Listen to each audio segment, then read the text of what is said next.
मैं डॉक्टर नरेश चंद्र गोयल, सह आचार्य Hindi, MSG college Bharatpur, BA part second के विद्यार्थियों का प्रथम प्रश्न पत्र केशवदास है।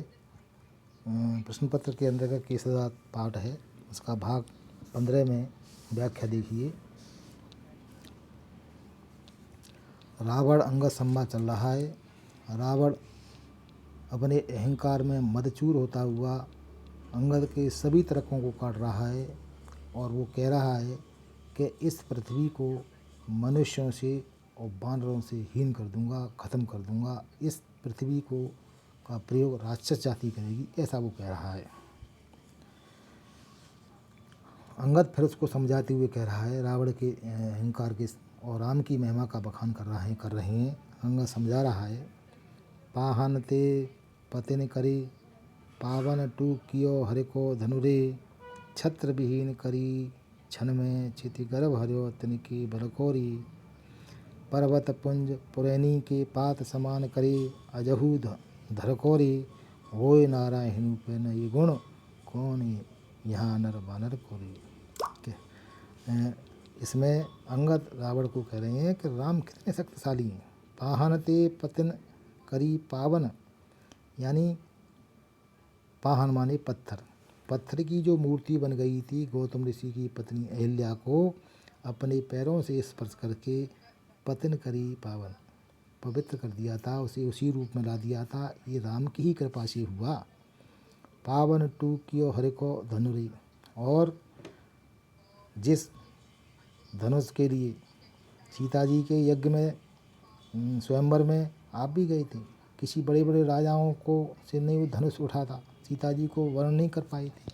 तो वहाँ भी भगवान राम के द्वारा शिव जी के हर कहते हैं शिव जी के धनुष को भंग किया था, सीता जी को अपनाया था। छत्र विहीन करी क्षण में चित गर्भ धर्यो तिनके बरकोरी। और परशुराम जिसने क्षत्रियों को हरा करके पृथ्वी को क्षत्रिय विहीन कर दिया था, ऐसे क्षिति उस परशुराम का गर्भ हरण किया था। भगवान राम ने अपने बल के माध्यम से छत्र विहीन करी क्षण में क्षिति, जिसने क्षत्रियों से विहीन क्षण मात्र में ही इस परशुराम जी ने पृथ्वी को क्षत्रियों से विहीन कर दिया था। ऐसे परशुराम का गर्व भी घमंड भी हरे तिनके बल कोरे, इनके प्रताप के, इनके बल से, शक्ति के, शौर्य से कारण के उनका भी घमंड को हराता भगवान राम ने। पर्वत पुंज पुरैनी के पात समान तरे, अजहू धरकोरी। पर्वत पुंज पुरैनी, पुरैनी कहते हैं कमल को, पर्वत पुंज कहते हैं पहाड़ों के समूह को। ऐसी स्थिति में आप जब पृथ्वी से क्षत्रियों का नाश कर दिया था, और जिसके प्रभाव से ऐसे भगवान राम के प्रभाव से पर्वतों के समूह सागर में कमल के पत्ते के समान तैरे थे, तो ये आज भी उन राम के विषय में शंका है।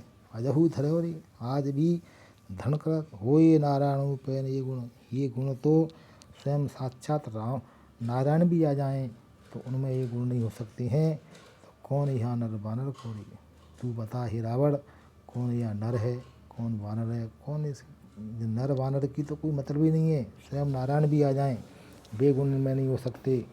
तू इसको अब तक नहीं समझा है हे रावण। तो इसीलिए ऐसे राम के शरण में पहुँच, राम को अपना ले और सीता जी को राम के हाथों में दे दे।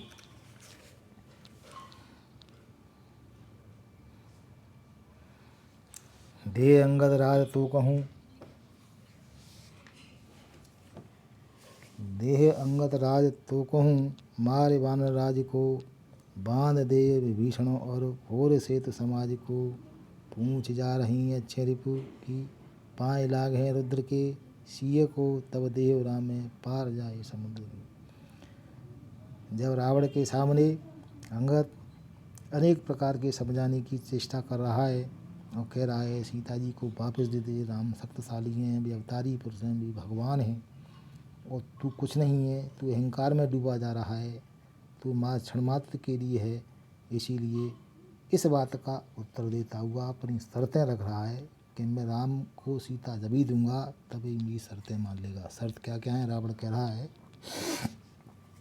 देह अंगद राज तू को, राम तुझे मार वानर राज को, वानर राज सुग्रीव को मार करके पूरे राज्य को हे अंगद तुझे दे दे राम, तुझे राज का सिंहासन दे दे।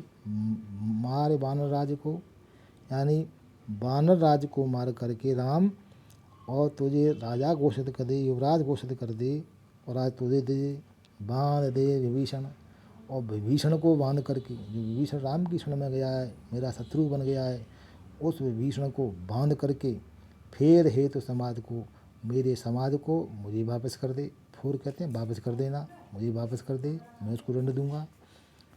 पूंछ जा रहे हैं अक्षुरिप की, और पूंछ जा रहे हैं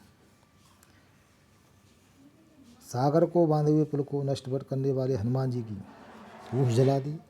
पूंछ जा रहे हैं अक्षुरिप की, मेरा अक्षुरिप अक्षय इसके पुत्र का नाम था, और अक्षय का रिपु माने शत्रु।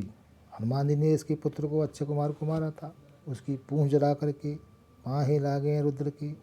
रुद्र कहते हैं शिव जी के पैरों में पड़ जाए तेरा राम, यानी हनुमान की पूंछ को जला करके मुझे वापस, हनुमान की पूंछ जला दी जाए और ऐसा तेरा राम दीनहीन हो करके शिव के पैरों में लग जाए। सिय को तब देहो राम ही, ऐसे समय में मैं सीता जी को जब ही राम को वापस दूंगा पार जाए समुद्र के, जब जो समुद्र को इधर से उस पार चला जाए, या समुद्र के किनारे बैठा हुआ राम छोड़ दे, और ऐसी स्थिति में तभी मैं सीता को राम को वापस दूंगा।